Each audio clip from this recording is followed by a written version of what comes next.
일어나서 10장 부르십니다. 전능왕 오셔서 주 이름 찬송케 하옵소서. 영광과 권능의 성부여 오셔서 우리를 다스려 주옵소서. 강생한 성자여 오셔서 기도를 들으소서. 택하신 백성들 복 내려주시고 거룩한 마음을 주옵소서. 위로의 주 성령 오셔서 큰 증거 주옵소서. 전능한 주시여 각 사람 맘에서 떠나지 마시고 계십소서.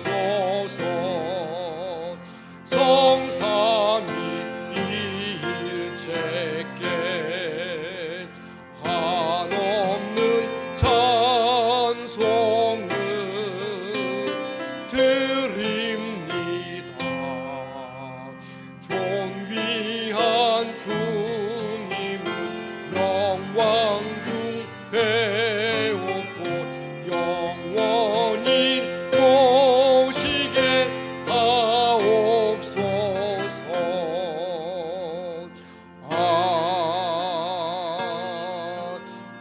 아멘.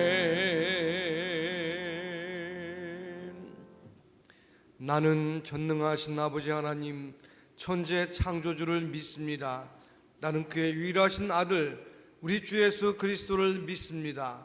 그는 성령으로 잉태되어 동정녀 마리아에게서 나시고 본디오 빌라도에게 고난을 받아 십자가에 못 박혀 죽으시고 장사된 지 사흘 만에 죽은 자 가운데서 다시 살아나셨으며 하늘에 오르시어 전능하신 아버지 하나님 우편에 앉아 계시다가 거기로부터 살아있는 자와 죽은 자를 심판하러 오십니다. 나는 성령을 믿으며 거룩한 공교회와 성도의 교제와 죄를 용서받는 것과 몸의 부활과 영생을 믿습니다. 아멘. 아멘. 교독문 39번 시편 95편 말씀을 교독합니다.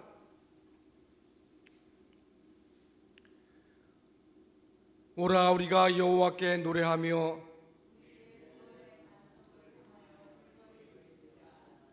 우리가 감사함으로 그 앞에 나아가며 여호와는 크신 하나님이시요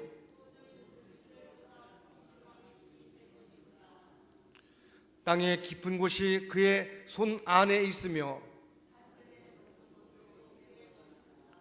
바다도 그의 것이라 그가 만드셨고 오라 우리가 굽혀 경배하며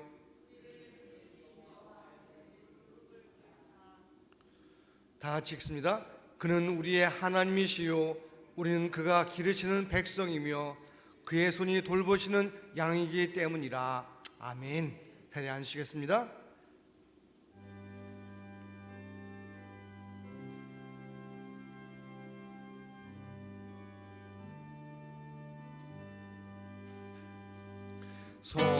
성령이여 우리 찬송 부를 때 진심으로 찬양하게 하소서. 성령이여 우리 기도 드릴 때 우리 곁 주소서. 성령이여 우리 성경 읽을 때 그 속에서 빛을 보게 하소서. 성령이여 우리 전도할 때에 지혜로운 말씀 주시옵소서. 성령이여 우리 겸손해져서 우리 주와 같이 되게 하소서.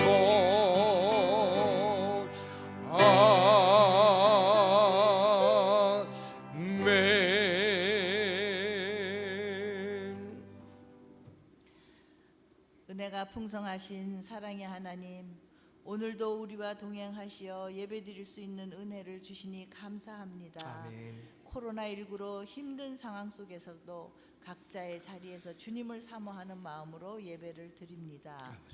이 시간 우리와 함께 하시어 예배를 받아 주옵소서. 아멘. 겸손하지 못하고 내 뜻대로 살았던 우리 삶을 회개합니다. 긍휼히 여기사 용서하여 주옵소서. 아멘. 우리 마음과 영혼에 성령의 빛을 비추어 주셔서 말씀과 기도로 거룩한 삶을 살게 하소서. 아멘. 예배를 통하여 각자의 삶의 자리에서 다시 시작되는 한 해를 말씀과 기도로 열어가게 하옵소서. 아멘. 눈을 들어 하늘을 바라보는 시간이 되게 하옵소서. 말씀을 전하시는 우리 담임 목사님에게 성령의 공능을 덧입혀 주시어 살아계신 하나님의 말씀이 선포되게 하옵소서. 말씀을 듣는 우리에게 은혜와 기쁨이 충만하게 하옵소서. 예수 그리스도의 이름으로 기도드렸습니다. 아멘. 아멘.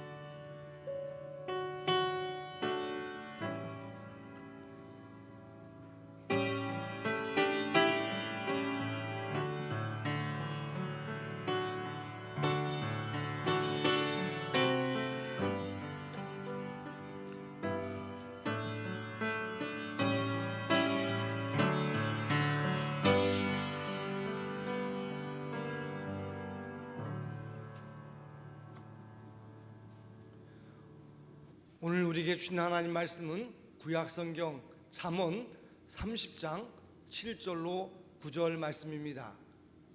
많은 성경에는 구약성경 944쪽에 그 말씀이 있습니다. 잠언 30장 7절로 9절 말씀을 제가 받들어 읽습니다. 내가 두 가지 일을 주께 구하였사오니 내가 죽기 전에 내게 거절하지 마시옵소서. 곧 헛된 것과 거짓말을 내게서 멀리하옵시며 나를 가난하게도 마옵시고 부하게도 마옵시고 오직 필요한 양식으로 나를 먹이시옵소서. 혹 내가 배불러서 하나님을 모른다 여호와가 누구냐 할까 하오며 혹 내가 가난하여 도둑질하고 내 하나님의 이름을 욕되게 할까 두려워함이니이다. 아멘. 오늘 말씀의 제목은 평생의 소원입니다. 사람은 누구나 마음의 소원을 가지고 있지요. 그런데 가만히 생각해 보면 그 마음에 품은 소원이 그 사람의 인생의 가치관과 또 그 사람의 수준을 보여주고 있다고 생각합니다. 옛날에 우리가 가난하게 살던 때 그 시절을 생각해 보면 당시 사람들의 소원은 매우 소박했어요. 예를 들면 고깃국에다가 쌀밥, 흰 쌀밥을 그냥 시큼 먹으면 좋겠다, 그런 식의 소원을 가지고 있었어요. 그게 그 시대 사람들의 수준이었어요. 저와 여러분은 어떻습니까? 과연 우리의 소원은 무엇입니까? 어떤 분들은 이렇게 생각합니다. 내가 노후 자금으로 돈 10억만 있으면 참 좋겠다. 또 이제 이 코로나 사태로 여러 가지 경제가 어려운데 그런 사회 속에서도 좋은 직장에 취직하면 좋겠다. 또는 우리 아이들이 목표하는 대학에 꼭 합격했으면 좋겠다. 뭐 여러 가지 소원을 말할 수 있을 것입니다. 어떤 소원이든 간에 그것이 곧 우리 인생의 가치관이고 수준인 것을 믿습니다. 그런데 그리고 그런 소원이 쌓이고 쌓이면은 우리 인생의 모습이 만들어지게 되는 거예요. 본문을 보니까 잠언 30장을 쓴 아굴은 두 가지 소원을 밝히고 있어요. 잠언 1장부터 29장까지는 솔로몬의 잠언이에요. 그리고 30장은 아굴이라는 사람이 이제 가르쳐준 잠언입니다. 그리고 31장은 느무엘이라는 왕의 어머니가 그 아들에게 준 잠언이에요. 근데 오늘 30장에 이 아굴이라는 사람의 그 소원이 있는데요. 그 아굴은 그 당시에 지혜자였던 것 같습니다. 근데 그런 사람이 말했다면 그냥 지나가는 식으로 아무 생각 없이 한 얘기는 아니었을 거예요. 하나님께서 꼭 이루어주시리라고 생각하고 간구한 내용을 기록한 것이라고 말할 수 있습니다. 그래서 이 소원을 흔히 아굴의 기도 그렇게 말합니다. 오늘 7절 말씀은 이렇게 말합니다. 내가 두 가지 일을 주께 구하였사오니 내가 죽기 전에 내게 거절하지 마시옵소서. 그렇게 기록되어 있어요. 여기 보면 하나님 앞에 두 가지 일을 구하는데 죽기 전에 거절하지 마시옵소서 그렇게 말하고 있습니다. 여기 죽기 전에라는 말을 여러분 눈여겨보시기 바랍니다. 아굴이 지금까지 기도해 왔고 앞으로도 계속 기도할 것이고 평생에 기도할 제목이라는 것을 말해주고 있는 것이죠. 그리고 여기 보면 또 구하여 싸우니에 구한다 하는 말은 히브리어로 샤알이란 말인데 샤알이란 말은 단순한 소원 정도가 아니라 아주 졸라대면서 끈질기게 애원한다 그런 뜻이에요. 그러니까 계속 끈질기게 기도하고 또 기도했던 그런 기도 제목임을 알 수가 있는 것입니다. 우리가 흔히 그 죽기 전에 하고 싶은 일을 적어놓은 것을 버킷리스트 그렇게 말하죠. 버킷리스트. 그러니까 자기가 죽기 전에 하고 싶은 것들을 이제 목록을 적어서 놓은 것을 버킷리스트라고 말합니다. 여기서 말하는 버킷이라는 말은 우리가 흔히 말하는 바켓스, 양동이, 바켓스를 말하는 것입니다.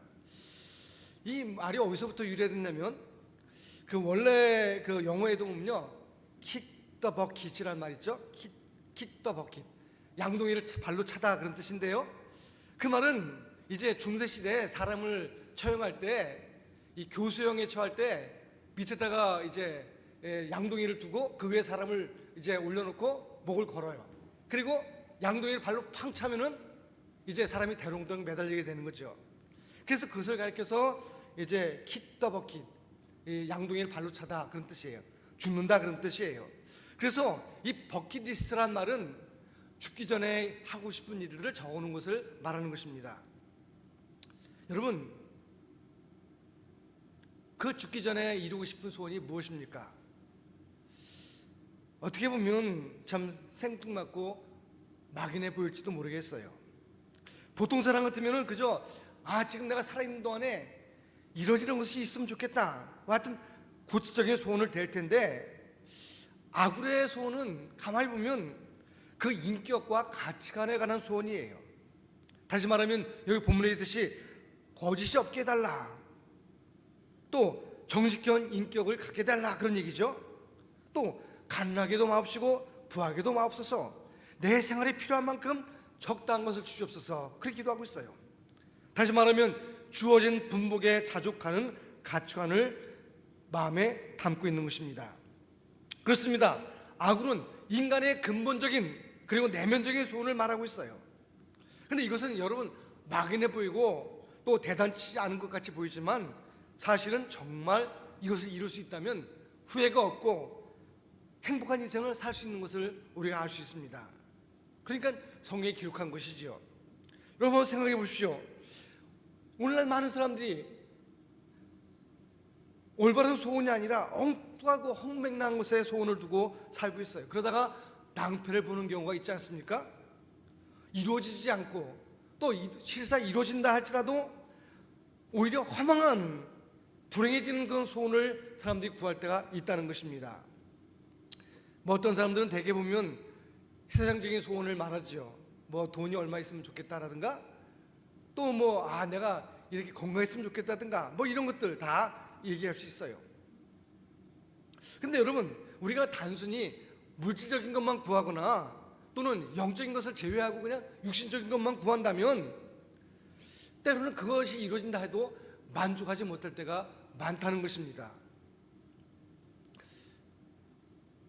저와 여러분들은 이런 세상적이고 육신적인 소원보다도 오늘 아굴이 구한 것처럼 먼저 근본적이고 내면적이고 영적인 소원을 구하시기 바랍니다. 우리의 소원을 좀 업그레이드 하자는 거예요. 좀 더 올바른 소원을 하는 게 간구하자는 거예요. 그럴 때 참된 행복도 따라올 줄로 믿습니다. 사람들은 육신적인 소원을 이룬다고 해서 행복해지지 않아요. 왜냐하면 인간은 영적인 존재이기 때문에 그렇습니다. 그러니까 영적인 것이 충족될 때 비로소 이제 정말로 행복하게 되는 거예요. 그리고 더 나아가서 육신적인 문제도 해결되는 거예요. 여러분 좋아하시는 구절, 사랑하는 자여 내 영혼이 잘된 같이 내가 범사에 잘되고 강건하기를 내가 간구하노라 하는 말씀도 생각해 보세요. 먼저 내 영혼이 잘 되는 거예요. 그 다음에 모든 것이 잘 되고 강건한 거 아니겠습니까? 그러니까 여러분, 우리가 영적인 문제를 먼저 해결하고 충족할 때 더 행복하고 또 나머지 육신적인 문제도 해결될 줄로 믿습니다. 그러면 아굴의 소원은 무엇입니까? 아굴의 첫 번째 소원은 정직한 삶에 대한 소원이에요. 8절 보세요. 곧 헛된 것과 거짓말을 내게서 멀리 하옵시며, 그렇게 말하고 있지 않습니까? 다시 말하면 헛된 것이 뭐예요? 속임수죠. 그러니까 모든 부정적인 요소를 제거해 달라는 기도예요. 그래서 하나님 앞에 정직한 삶을 살고 싶다는 그런 기도인 것입니다. 여러분, 우리가 성도로서 이 세상을 살 때 정말 정직하게 사는 것은 너무 힘들어요. 악한 마귀가 우리를 가만히 내버려두지 않습니다. 때로는 유혹을 해오고 때로는 핍박을 해오고, 그래서 우리가 요동하고 또 타협하고 범죄하도록 유도하는 경우가 많은 것을 보게 됩니다. 마귀는 우리 마음에 속삭여요. 네가 조금만 타협하면 모든 게 더 잘 될 거야, 너무 행복해질 거야, 그렇게 유혹합니다. 그리고 다른 사람들 다 그렇게 살아가고 있잖아, 그러면서 우리에게 요구할 때가 있어요. 여러분, 실제로 우리 주변에 보면 그런 사람들이 득실거리죠. 도덕적으로 해이하고 타락한 모습이죠. 또 우리가 흔히 말하는 내로남불, 내가 하면 로맨스고 남이 하면 불륜 같은 그런 것들을 추구하는 경우가 많이 있어요. 어떤 경우에는 사람들이 너무나 정직하지 못하게 사니까 마치 그렇게 사는 게 정상인 것처럼 보일 때가 있어요. 또 심지어는 나 혼자 손해보고 뒤떨어지는 것 같은 생각이 들 때도 있어요. 결국 타협하고 대충 거짓을 자행하게 되는 것입니다. 그러니까 우리가 정직하게 산다, 성결하게 산다, 이게 불가능하게 보일 때도 있어요.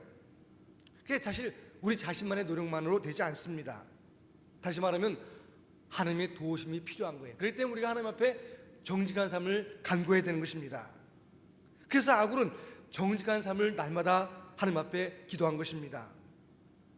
여러분, 다윗의 모습을 봐도 그 정직하다는 것이 얼마나 어려운지를 알 수가 있어요. 그는 사실 근본적으로는 정직한 신앙인이었어요.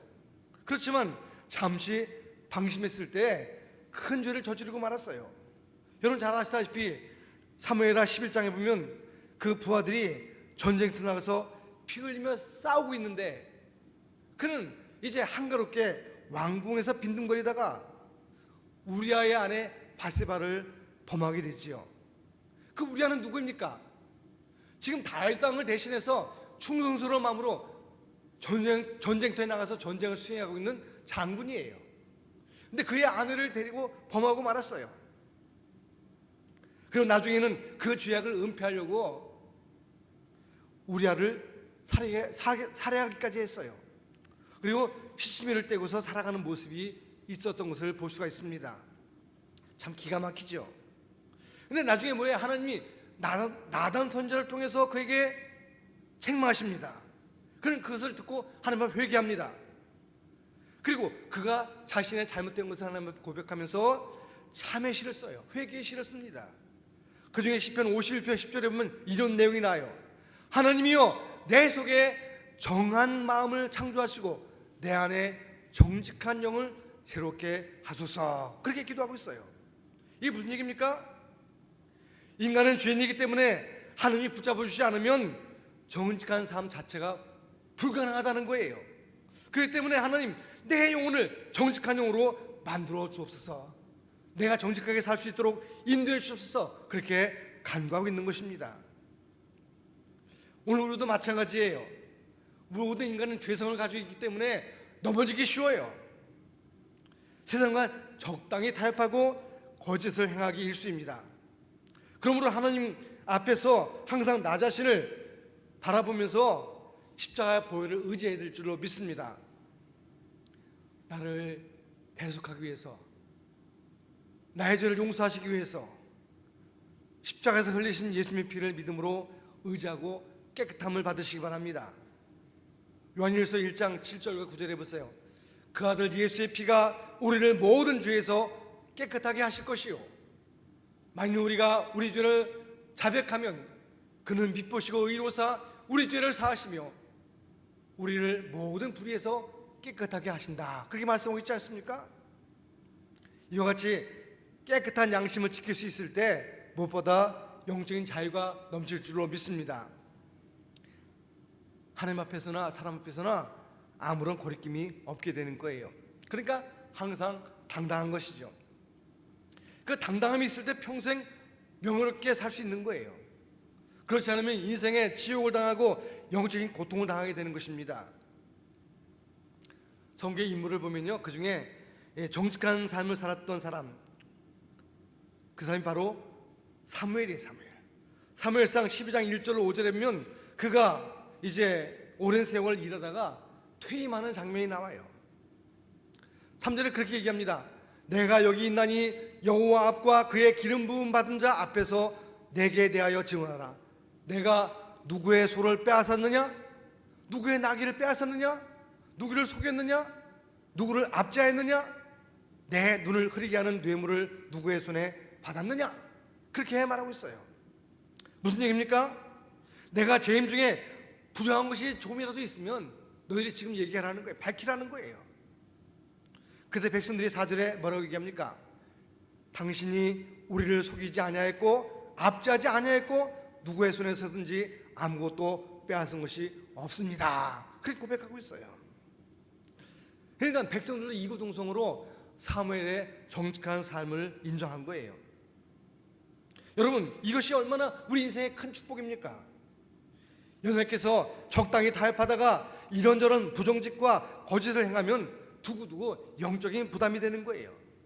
또 때로는 뒤탈이 날까봐 두려운 거예요.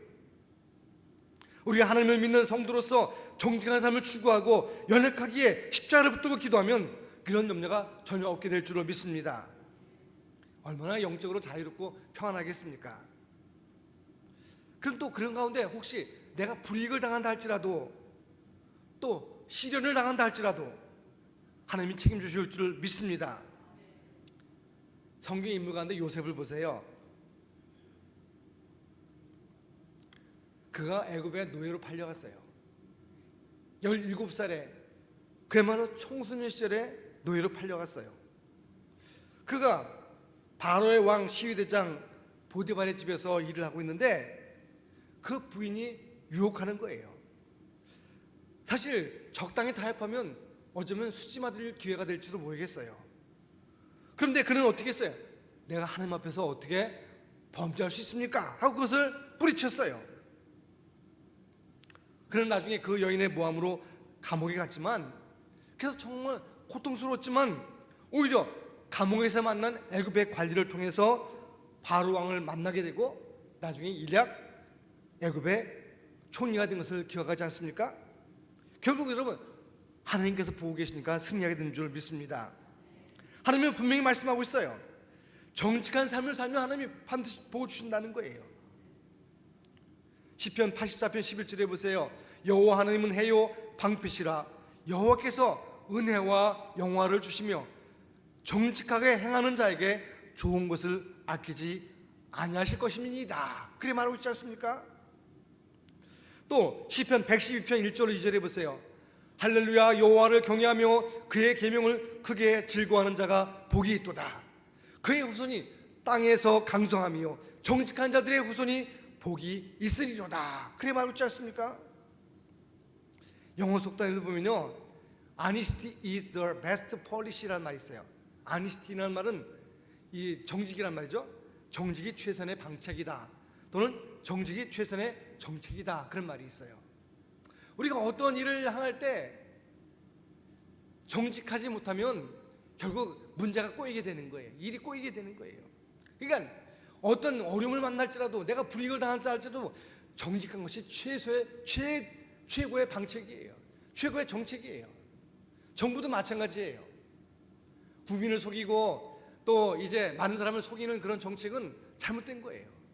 결국 그것이 발각되고 큰 어려움을 겪지 않습니까? 정직한 것이 최선의 정책이요 방책인 줄로 믿습니다. 여러분, 나라가 마찬가지 아니에요. 나라를 보세요. 여러분, 경제가 좋아지고 군사력이 강해진다고 해서 최고가 되는 게 아니에요. 그건 기본이에요. 이에 앞서서 국민들의 도덕성이 높아져야 되는 거예요. 그게 흔히 말하는 국격이라는 거죠. 국격. 일찍이 백범 김무 선생님이 내가 원하는 나라라는 책에서 이런 글을 썼어요. 나는 우리나라가 세계에서 가장 아름다운 나라 되기를 원합니다. 가장 부강한 나라가 되기를 원합니다. 그러나 내가 남의 침략에 가슴이 아팠으니 내 나라가 남을 침략하는 것을 원하지 않습니다. 우리의 부력은 경제력이죠. 부력은 우리의 생활을 풍족히 할 만하고, 우리의 강력, 군사력이죠. 그것은 남의 침략을 막을 만하면 족합니다. 오직 한없이 가지고 싶은 것은 높은 문화의 힘입니다.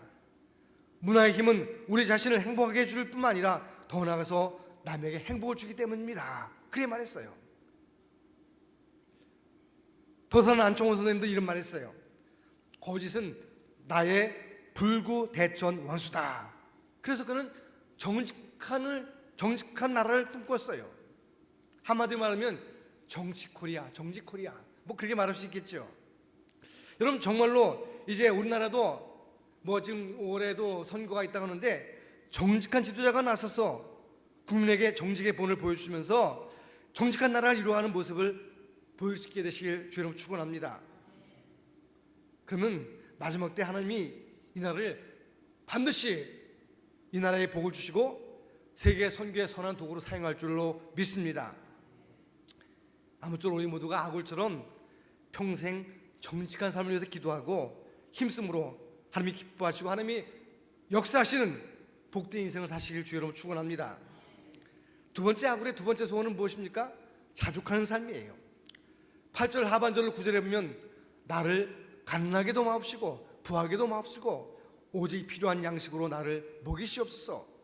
혹 내가 배불러서 하나님을 모른다 여호와가 누구냐 할까 하오며 혹 내가 가난하여 도둑질하고 내 하나님의 이름을 욕되게 할까 두려워함이니이다. 그래 말하고 있지 않습니까?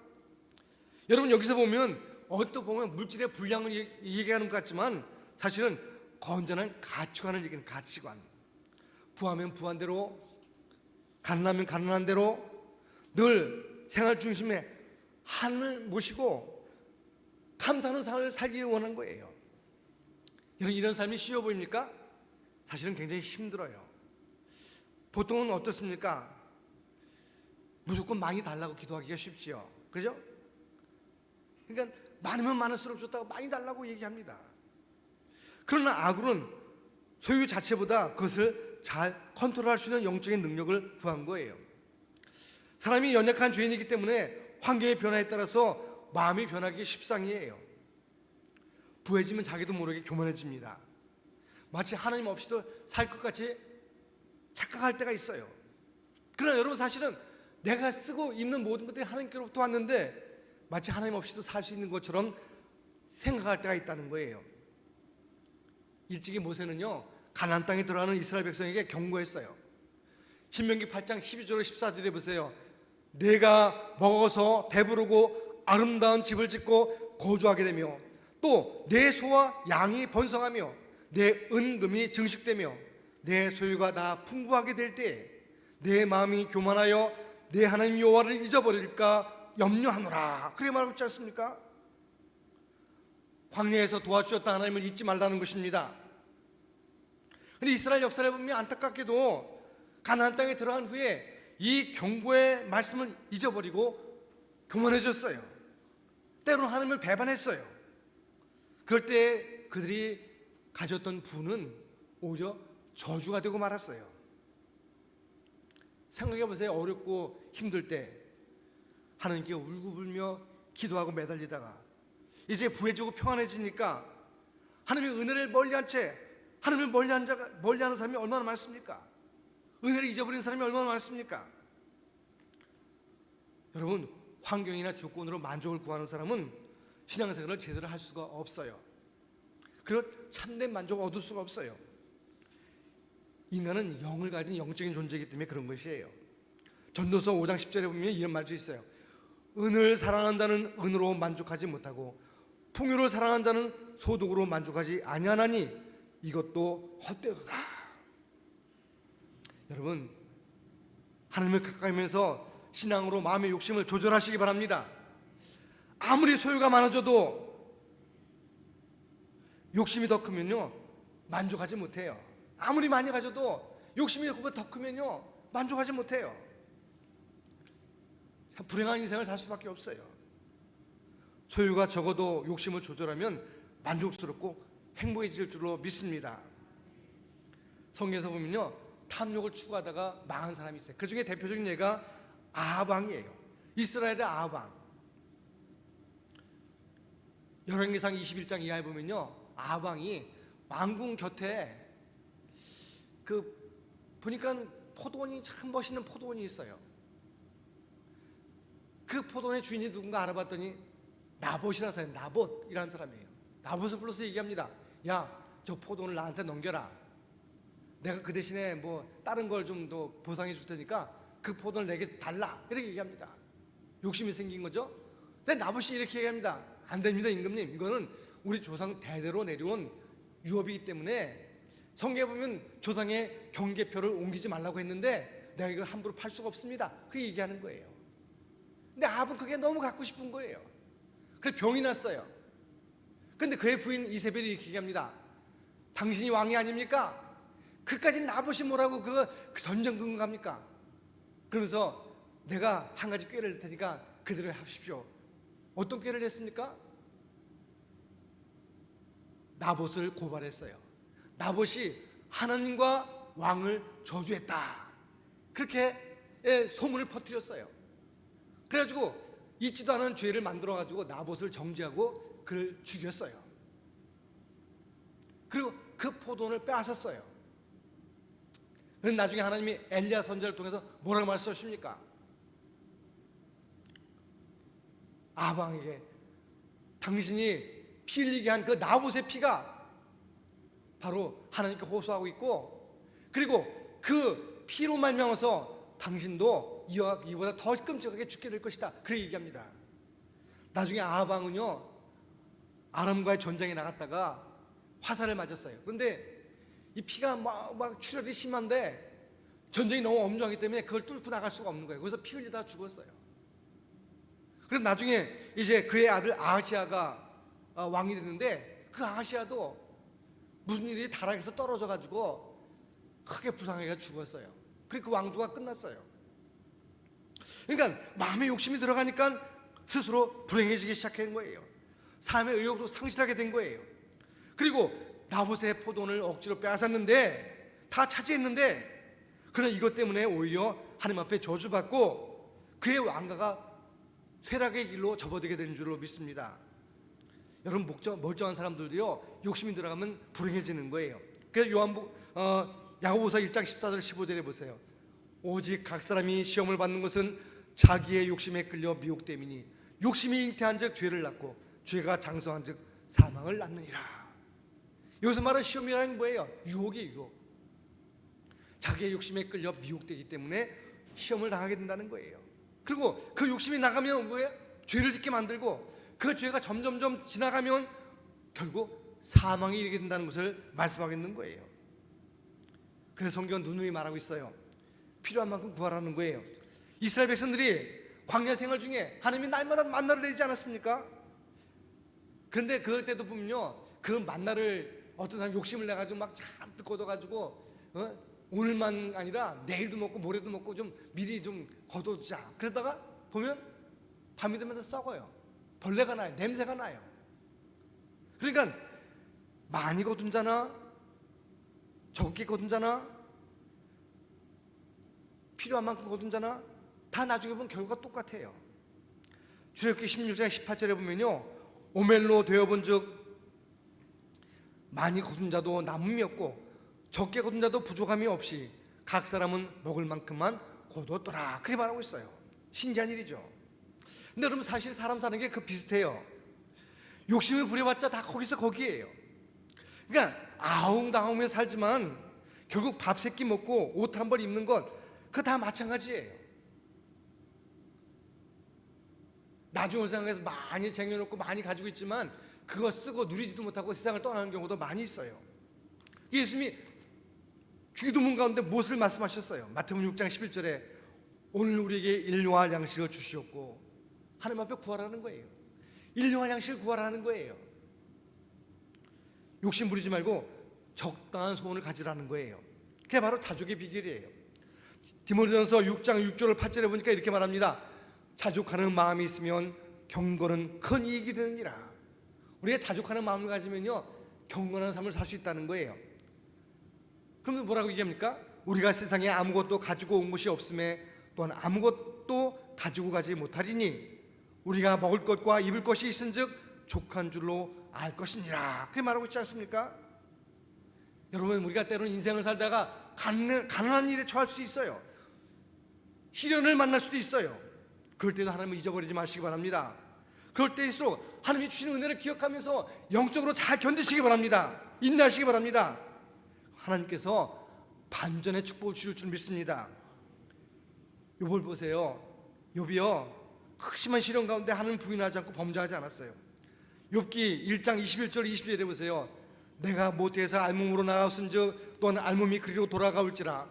주신 이도 여호와시요 거두신 이도 여호와시오니 여호와 이름이 찬송을 받으실지니이다 하고, 이 모든 일에 욥이 범죄하지 아니하고 하나님을 향해서 원망하지 아니하니라.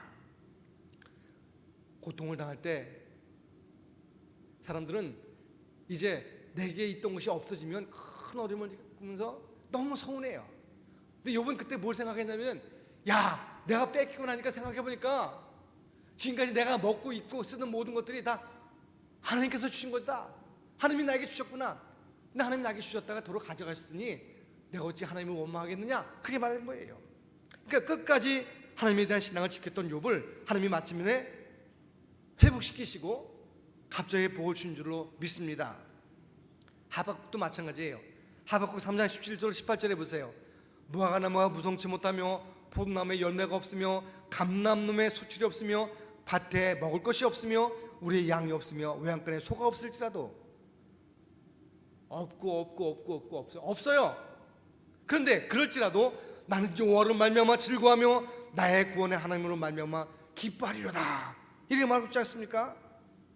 여러분, 하나님이 주시는 은혜를 기억하면서 하나님의 은혜에서 즐거워하는 여러분 되시길 주의로 축원합니다. 나의 구원의 하나님을 기억하면서 기뻐하는 삶을 사시기 바랍니다. 혹시 하나님이 우리에게 풍성하게 주시면요, 하나님 나에게 넘치게 주셨구나, 그렇게 생각하고 하나님의 선한 일을 위해서 헌신하시면 되는 거예요. 그리고 인생의 영원한 영광이 되는 거예요. 디모데전서 6장 18절 19절에 보세요. 선을 행하고 선한 사업을 많이 하고 나누어 주기를 좋아하며 노그런 자가 되게 하라. 이것이 장래에 자기를 위하여 좋은 터를 쌓아 참된 생명을 취하는 것이니라. 그렇게 말하고 있지 않습니까? 요즘 보면요, 그 자기 밥그릇 챙기는 거 참 사람들이 많이 얘기해요. 그죠? 근데 문제는요, 자기 밥그릇만 챙기는 것, 그것도 문제지만 사실은 사람이 욕심이 많아가지고요, 남의 밥그릇도 자기가 뺏으려고 그럴 때가 많아요. 결국 그러다가 큰 어려움을 당하지 않습니까? 부에도 겸손히 하나님을 믿고 가난해도 인내하는 하나님을 인내하면서 하나님을 바라보는 사람, 하나님이 복 주신 대로 만족하고 주의 일에 헌신하는 사람, 그것이 바로 아굴이 기도했던 기도 제목인 줄 믿습니다. 여러분, 우리는 새해를 맞이해서 어떤 소원을 갖고 있습니까? 우리가 그것을 위해서 노력도 하고 기도도 해야 될 것이에요. 여러분, 기도 제목은 무엇입니까? 오늘 말씀에서 본 대로 아굴의 평생 소원 두 가지. 첫 번째 뭐예요? 하나님, 나에게 정직한 인생을 주옵소서. 두 번째 뭐예요? 하나님, 나에게 너무 많거나 너무 적지 않도록 나에게 필요한 은혜를 주옵소서. 여러분, 그렇게 하면 평생 두고두고 후회 없는 인생을 살게 될 줄로 믿습니다. 하나님께서 주시는 은혜와 복 가운데 하루하루를 만족하며 사는 여러분 되시기를 주의 이름으로 축원합니다. 기도드리겠습니다. 하나님, 저희를 부르셔서 하나님의 백성 삼으심을 감사합니다. 여호와 하나님으로 말미암아 즐거워하며 감사하며 영광 돌리며 하나님이 주신 것을 인하여 우리가 만족하며 또 하나님 많이 주신 것을 가지고 이웃들과 함께 나눌 수 있도록 은혜를 부어 주옵소서. 우리의 평생 정직한 삶을 살게 하시고 또 이제 하나님이 주시는 은혜를 만족하며 살 수 있도록 은혜를 부어 주옵소서. 주의 도우심을 믿사옵고 예수님의 이름으로 감사하며 기도드리옵나이다. 아멘. 찬송가 453장을 부르십니다.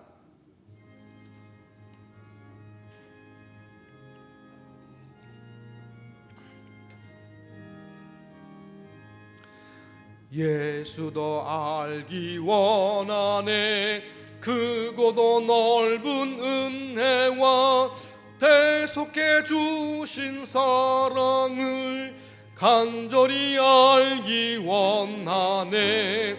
내 평생의 소원, 내 평생의 소원, 대속해 주신 사랑을 간절히 알기 원하네. 성령이 스승되셔서 진리를 가르치시고 거룩한 뜻을 깨달아 예수를 알게 하소서. 내 평생의 소원, 내 평생의 소원, 대속해 주신 사랑을 간절히 알기 원하네.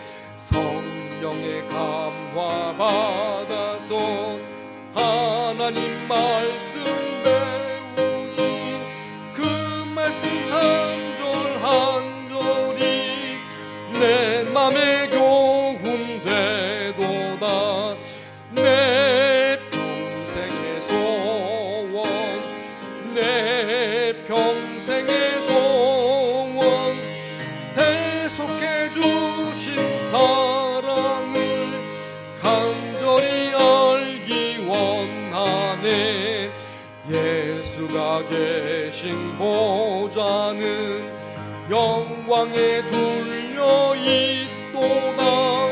평화의 왕이 오시니 그 나라 왕성하도다. 내 평생의 소원, 내 평생의 소원, 대속해 주신 사랑을 간절히 알기 원하네. 기도드리겠습니다. 하나님, 우리가 이 땅을 사는 동안에 우리에게 일용할 양식 주신 것을 감사합니다. 2021년을 맞이하여서도 우리 하나님의 은혜 가운데 하루하루 살게 하심을 감사합니다. 하나님께서 우리에게 허락하신 귀하고 복된 복을 우리가 기억하며 나마다 감사하며 만족하며 살게 하시고 주님을 기쁘시게 하는 믿음의 삶 될 수 있도록 역사해 주옵소서. 우리 하나님 아버지, 오늘도 주님의 백성들이 귀한 헌금을 드립니다. 내 보물이 있는 곳에 내 마음이 있다고 하신 하나님, 우리의 마음을 담아 주 앞에 드리오니 주님 받아주시고 이 헌금이 쓰이는 곳마다 하나님의 놀라운 역사를 일으킬 수 있도록 도와주옵소서. 주의 교회가 평안하게 든든히 서가게 하시고 또 주의 백성들이 믿음으로 승리하게 하시고 또 주의 복음이 이 땅에 널리 번질 수 있도록 은혜를 부어주옵소서. 주의 사랑을 말미암아 우리가 기뻐하며 감사하며 영광을 돌리며 나보다 하나님께 감사하는 삶을 살 수 있도록 역사해 주옵소서. 주의 도우심을 믿사옵고 예수님의 이름으로 감사하며 기도드리옵나이다. 아멘.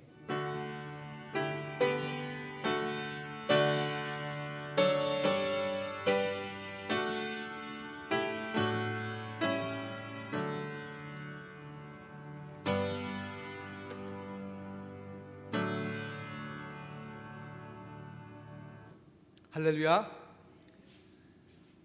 광고 말씀드립니다. 지난주에도 광고 드렸듯이 2020년도 기부금 영수증이 필요한 분들은 전도사님께 신청하시기 바랍니다. 교회에서 발급해 드리겠습니다. 예배 안내를 드리겠습니다. 이제 우리가 주일날 이렇게 소수 인원이 참석해서 예배를 드렸는데 이제는 이제 주일뿐만 아니라 수요 예배도 드려야 되겠어요. 이제 좀 그 거리두기가 완화된 측면이 있거든요. 그래서 우리가 수요 전령 예배 이번 주부터 드립니다. 주부에 문자로 광고되지 않았지만 기억하시고 이번 주부터는 수요 예배 전령 예배 7시 반에 시작됩니다. 여러분 기억하시고 꼭 참여해 주시기 바랍니다. 혹시 다른 광고 있으십니까? 우리 다 같이 일어나서 성령 54장 부르신 후에 축도로 예배를 마치겠습니다.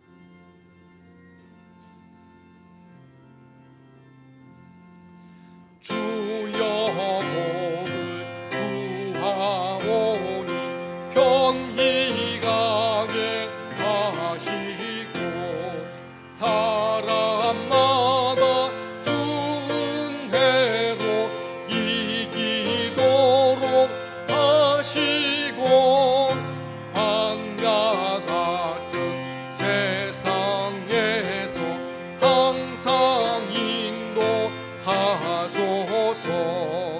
주의 복된 말씀 듣고 무한 감사합니다. 구원받은 주의 성도 열매 맺게 하시며 하나님이 우리 함께 항상 계시옵소서.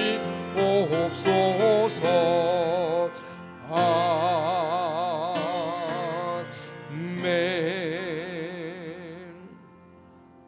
이제는 우리 주 예수 그리스도의 은혜와 아버지 하나님의 놀라신 사랑하심과 성령님의 교통하심과 충만내 주 인도하심이 주 앞에 올바른 소원을 갖고 주님을 경외하며 평생 복된 인생을 살기 원하는 모든 심령 속에 이제부터 영원히 함께 하시기를 간절히 축원하옵나이다.